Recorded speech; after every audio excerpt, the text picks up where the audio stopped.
안녕하십니까. 베를린 추천하는 교회 성도 여러분, 사랑하고 축복합니다.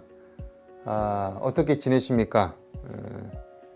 집에서 또는 급하게 또 일터에서 또 한국에서 여러 가지 바쁜 일정 또는 집에 있으면서 아무것도 못하고 또 입시나 여러 가지 준비도 못하고 그렇게 해서 망설이는 분은 또 있지 않습니까? 비록 우리가 질병 때문에 집에 있지만은 하나님께서 허락하심을 기억하고 그 시간을 헛되이 보내지 말아야 될 것입니다. 되돌아볼 부분들을 하나하나 되돌아보고 특별히 우리가 오히려 바쁘게 지내는 그 시간을 잠시 내려두고 나의 가장 약한 부분은 없는지 내가 좀 이렇게 보충해야 되는 부분은 없는지를 면밀히 살필 수 있는 시간 되면은 아주 복된 시간이 될 줄로 압니다. 그래서 시간을 헛되게 보내지 말아야 될 텐데요. 뭐 어떤 이는 독일어 공부를 할 수도 있겠고 어떤 이는 못다 했던 여러 가지 것들을 또 공부하고 또 익히고 또 생각하면서 준비할 수도 있을 것입니다. 오늘 본문에서도 제자들에게는 약한 부분이 있었어요. 그래서 그 약한 부분에 있어서 예수님께서는 하나하나 지적하시면서 그들에게 가르치시는 장면이 나옵니다. 무엇일까? 우리가 신앙 안에서도 굉장히 그 약한 부분은 되돌아봐야 될 것입니다. 오늘은 이전에 하지 못했던 누가복음 12장 1절부터 12절까지의 말씀, 그 금요 기도회 때 나누려고 했던 그 말씀인데요. 그 말씀을 함께 잠시 나누려고 합니다. 이제부터 오늘부터 말씀을 매일마다 제가 웬만하면 올려드리고 함께 영상으로 우리가 묵상하기를 원합니다. 각자 어디에 있든지 간에 말씀을 보면서 함께 말씀을 배웠으면 좋겠습니다. 제자들에게 약한 부분, 바로 예수님께서는 외식하지 마라, 바리새인들의 외식을 주의해라 라고 말씀하시면서 제자들에게 미리 언지를 주십니다. 1절부터 보도록 합니다. 그동안 무리 수만 명이 모여 서로 밟힐 만큼 되었더니 예수께서 먼저 제자들에게 말씀하여 이르시되 바리새인들의 누룩 곧 외식을 주의하라. 여기 보면은 수많은 만 명이 모여서 서로 밟힐 만큼 되었다. 그리고 예수님께서 먼저 제자들에게 말씀하시기를 바리새인들의 누룩 곧 외식을 주의하라. 외식을 주의하라. 제자들에게 먼저 말씀하십니다. 왜냐하면 그 당시에 많은 사람이 모여 있었는데 예수님에게 너무 많아서 서로 밟힐까 할 정도로 많이 모였다라는 것을 표현해 줍니다. 외식이라는 말, 이 말에 대한 의미는 이렇습니다. 제가 찾아보니까 마음이 하나님으로부터 멀어진 상태에서 선하게 보이려고 하는 행위, 마음이 하나님으로부터 멀어진 상태에서 내가 선하려고 하는 행위, 그것을 바로 경고하셨다. 이것이 바로 외식이다. 근데 이 외식에 대한 내용을 바리새인의 누룩이다 라고 말씀하십니다. 이 바리새인의 누룩이 뭔가? 누룩은 다들 알 겁니다. 휘폐, 그러니까 부풀개죠. 그 부풀개가 그 빵의 반죽에 들어갔을 때에 그 모든 반죽에 영향을 미쳐서 빵이 부풀게 되죠. 반죽이 부풀게 되죠.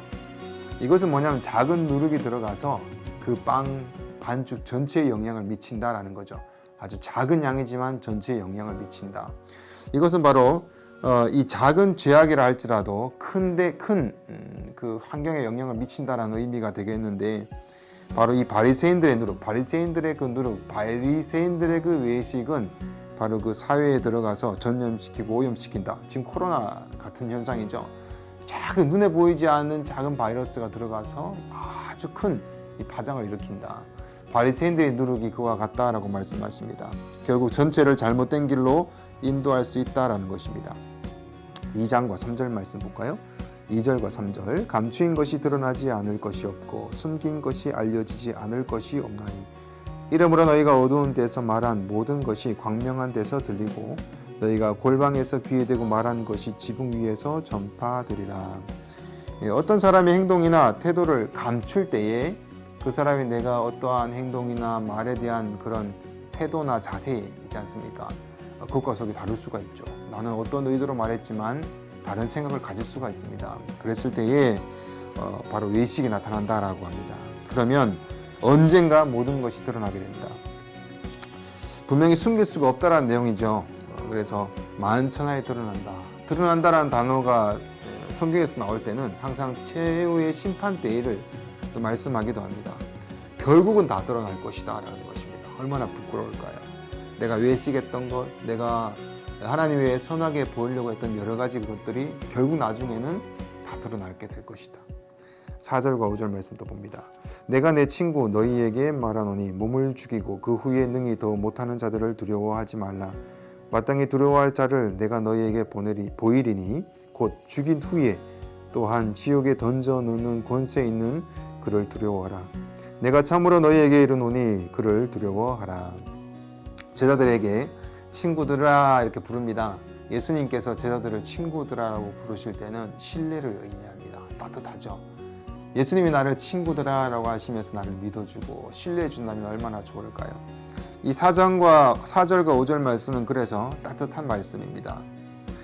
이 신뢰 믿음 때문에 조금 있으면은 예수님 때문에 죽을 수도 있어요. 예수님의 그 길을 믿는 자들은 예수님을 잡아서 십자가에 못 박듯이 제자들을 다 잡아서 같이 처형하려고 했던 죽음과 같이 여겨졌던 이 친구. 근데 이 친구, 이 악한 자들이 이 악한 자들에게 죽을 수도 있지만 후에는 그 후에는 능히 못한다. 이 목숨은 죽을지 몰라도 그 후에는 능히 어떻게 하지 못한다라고 말씀하십니다. 그래서 두려움이라는 것은 우리를 위축되게 하고 아무것도 바라보지 못하게 합니다. 하지만 위축되게 하고 바라보지 못하게 하는 그 두려움, 우리가 제일 두려워하는 것은 목숨이지 않습니까? 코로나가 그러니까 지금 막 일어나고 있는데 사람이 한 명도 안 죽었어요. 뭐 죽은 사람이 없어요. 그러면 아무도 안 두려울 것입니다. 하지만 지금 사망자 수가 굉장히 많이 늘어나지 않습니까? 그래서 두려워합니다. 죽은 만큼 우리에게 두려움을 주는 것이 없을 겁니다. 그 두려움 우리를 위축되게 하는데 신앙도 그렇습니다. 우리가 평안한 삶, 안락한 삶을 집착합니다. 왜냐하면 두렵기 때문에, 미래를 보장하지 못하기 때문에, 내일 일을 알 수가 없기 때문에. 그래서 우리가 그 안락한 것을 붙들고 보장된 것을 붙들고 살아가다 보면 어디까지 가나 하면 하나님과 동행하는 삶을 포기하는 데까지 이르기도 하죠. 그래서 굉장히 두려움은 심각합니다. 이것이 우리 어떻게 보면 죄악된 본능이다라고 할 수 있겠죠. 그런데 예수님은 모든 인간이 마땅히 두려워해야 될 분이 딱 한 분 있다라고 얘기하시면서 그분이 하나님이다라고 합니다. 왜입니까? 그분은 이 세상 만물의 이 온 죽음, 이것을 넘어서지 않습니까? 육체적인 죽음은 죽을 수가 있어요. 하지만 그 후에는 영원한 생명과 영원한 삶을 보장하십니다. 뿐만 아니라 그분을 두려워하라 라는 의미는 그분이 바로 영원히 죽을 그 지옥에 대한 것을 알고 계시고 그 지옥에 대한 것들을 가지고 계시기 때문입니다. 인간이 가장 두려워하는 죽음, 이 육체의 죽음, 하나님의 심판에 비교될 수 없는 것, 하나님의 심판, 바로 지옥이죠. 그래서 예수님께서는 이 땅 가운데 지옥으로 가는 그 모든 영혼들을 구원하시고자 생명으로 인도하셨지 않습니까? 지옥이란 단어가 여기서 나와요. 지옥이란 이 단어, 지옥에 던져놓는 권세에 있는 그를 두려워하라. 지옥이란 것은 원문에 보면 게헨나라는 단어가 쓰입니다. 게헨나는 예루살렘 남편에 있는 그 흰놈의 골짜기에서 유래된 말입니다. 거기서 파생된 단어인데 여기에서는 예전에 이방신 몰렉에게 아이를 불로 태워서 바쳤던 그런 희생 제물을 드렸던 곳입니다. 후에 우리 선한 요시야 왕이 개혁을 일으키면서 그곳을 다 태우게 되죠. 쓰레기 폐기장으로 만들어 버리죠. 근데 쓰레기와 함께 수많은 벌레들이 우글거리는 것을 항상 태우기 위해서 불을 계속 지펴둡니다. 그래서 불이 꺼지지 않는 곳이죠. 그래서 이곳을 불과 형벌의 장소라는 것입니다. 얼마나 두렵습니까? 이곳에서 영원한 곳. 그래서 우리가 두려워할 분은 하나님이시다라고 말하는 것입니다. 6절과 7절 볼까요? 참새 5마리가 두 아사리온에 팔리는 것이 아니냐. 그러나 하나님 앞에는 그 하나도 잊어버리시는 바 되지 아니하는도다. 너희에게는 심지어 머리털까지도 다 세신 바 되었나니 두려워하지 말라. 너희는 많은 참새보다 더 귀하니라. 아멘. 참 아멘이죠, 그죠? 참새 5마리가 두 아사리온에 팔리는 것. 얼마 되지 않은 이 참새까지도 하나님은 팔리고, 이 값어치 얼마 되지 않은 참새까지도 하나도 잊어버리시지 않는다. 기억하신다. 아신다라는 내용이죠. 얼마나 아셨으면, 자기 백성 얼마나 사랑하셨으면 바로 자기의 독생자를 내어주시면서 사랑하시지 않습니까? 그래서 내 너희들 머리털도 다 세신 바 된다라고 말씀하십니다. 너무나 두려워하는 자들에게 두려워하지 말라라고 하시면서 내가 너희 다 안다. 사사로운 것, 작은 것까지 너무 내가 다 안다라고 말씀하십니다.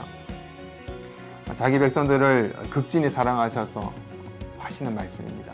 여러분을 사랑하셔서 독생자를 내어주신 이가 여러분이 지금 홀로 있을 때에 또 두려워할 때 내버려 두시겠습니까? 절대로 내버려 두지 않습니다. 우리가 그럼 해야 되는 부분이 있습니다. 8절과 9절 말씀 보면 내가 또한 너희에게 말하노니 누구든지 사람 앞에서 나를 시인하면 인자도 하나님의 사자들 앞에서 그를 시인할 것이요 사람 앞에서 나를 부인하는 자는 하나님의 사자들 앞에서 부인을 당하리라. 어렵지 않죠. 이해하기 쉽죠. 믿음의 고백입니다. 우리가 믿지 않은 자들에게 믿음으로써 나가는 것, 또 믿는 자로서의 모든 결정과 말하는 투와 행동들, 모든 것으로 우리가 믿는 사람의 그 믿음을 드러내는 행위입니다. 예수님을 부인하지 않는 삶입니다. 인정하는 삶이 되겠죠. 10절에 보면은 누구든지 말로 인자를 거역하면 사하심을 받으려니와 성령을 모독하는 자는 사하심을 받지 못하리라. 누구든지 말로 인자를 거역하면 사하심을 못 받는데 성령을 받는데 성령을 모독하는 자는 사하심을 받지 못한다.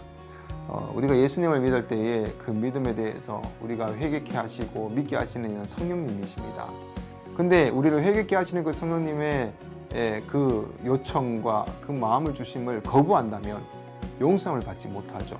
용서함을 받지 못하는 자는 구원을 얻지 못합니다. 그래서 성령을 모독하면 사하심을 받지 못한다라는 말씀을 하시는 것입니다. 그래서 여러분이 어디 있든지 간에 마음을 주실 때에 회개하시고 마음을 주셔서 회개케 하시고 인도하실 때 그 인도하심을 받아들이시기를 축복합니다.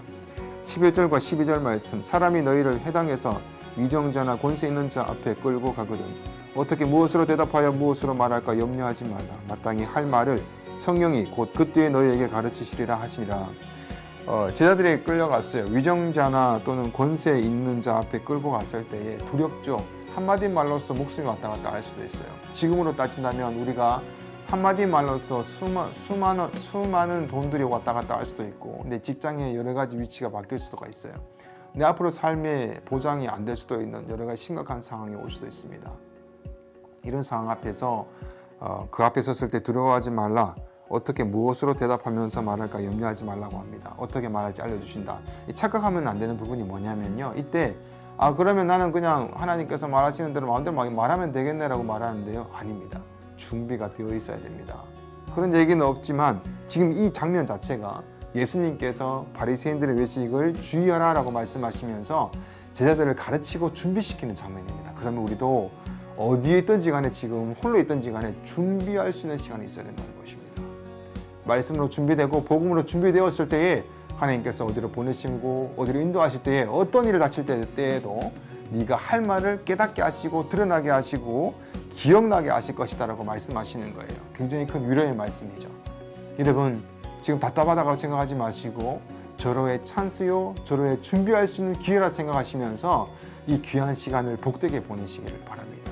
그리고 이 귀한 시간 동안 보내시면서 내가 철저하게 준비되어서 2주가 될지 한 달 될지 모르겠어요. 밖에 못 나간다고 해서 굉장히 두려워서 맨날 이렇게 드라마만 보고 그렇게 하지 마시고 말씀을 가까이 하시면서 내가 이전부터 여기서 부족한 점이 무엇이었던가 연약한 점이 무엇이었던가를 기억하시면서 준비할 수 있는 기간 되시기 바랍니다. 오늘부터 시간표를 짜시기 바랍니다. 계획표 짜시기 바랍니다. 필요한 교과목 책을 사서 구매하셔서 공부하시기 바랍니다. 책상 앞에 자리를 만드시길 바라고요. 아침에 일찍 일어나서 씻고 옷을 갈아입고 일과를 시작하시길 바랍니다. 준비하실 때에 나중에 하나님께서 그 모든 일들을 드러나실 때가 올 것입니다. 우리가 비록 흩어져서 알 수가 없습니다. 하나님과 1대1의 관계, 1대1의 시간 가장 복된 시간입니다. 복된 시간 여러분의 그 준비됐던 그 복이 잘 준비가 되어서 주님 앞에 귀하게 쓰임받는 시간 되시기를 축복합니다. 잠시 기도하겠습니다. 주님 감사합니다. 우리 주천한교회 성도들 주님께서 먹이시고 입히시고 이 시간까지 인도하여 주신 아버지 하나님, 지금 어려운 시간을 보내면서 이 바이러스로 인해서 두려움과 또 걱정 가운데 각자의 집에서 거하고 있습니다. 하나님, 무엇보다 우리가 두려워할 것이 무엇인지를 오늘 말씀해 주셨사오매 하나님을 두려워하고 또 하나님의 절대 주권을 의지하면서 이 시간을 잘 보낼 수 있도록 인도해 주시옵소서. 특별히 저희들이 지나는 이 모든 시간과 이 모든 우리의 마음의 생각과 모든 것을 아신 아버지 하나님, 우리를 사랑하셔서 머리털도 다 세신 바 되신다고 말씀하여 주신 아버지 하나님, 그래서 우리가 소소한 것 작은 것 다 아신다고 하시는 아버지 앞에서 우리가 어떻게 살아가야 될 것인지 늘 주님을 시인하면서 살기 원하고 늘 주님 앞에서 살아가기를 원합니다. 저희들의 마음 주님께서 돌봐주셔서 지금 비록 흩어져서 헛된 시간같이 보이고 늦게 흘러가는 시간처럼 보일지 몰라도 이 시간을 귀하게 잘 준비될 수 있는 시간 되게 해주셔서 앞으로 우리를 사용하실 그 주님 앞에서 준비되어 나갈 수 있는 성도들 될 수 있도록 함께하여 주시고 인도하여 주시옵소서. 주님이 함께 하신다고 하셨고 아신다고 하셨사오매 어디에 있든지 간에 큰 위로와 두려움에서 희망을 가질 수 있도록 또 기쁨을 가지며 주 앞에 날마다 나갈 수 있도록 인도하여 주시옵소서. 감사드리며 예수님 이름으로 기도드립니다. 아멘. 자, 힘내시고 두려워하지 마시고 승리합시다. 내일 또 봬요.